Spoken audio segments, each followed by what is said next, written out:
Welcome to my YouTube channel, Tony Su Vega, your feng shui guru and paranormal expert.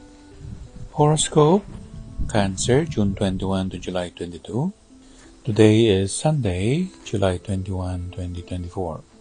When you pay homage to your ancestors, this will give you not only honor, but also those people who died long time ago will look up to you and will bless you. There are great blessings ahead of you because of what you did in the past, and this will pay off. Ang ating horoscope, araw na ito, araw ng linggo, 21 ng Hulyo 2024, panahon pa rin ng Cancer. May kinalaman sa ginawa mo sa nagdaan. Ito na yung gantimbala mo mula sa kanila. Ang ginawa mo sa nagdaan ay nakikita ng iyong mga ninuno.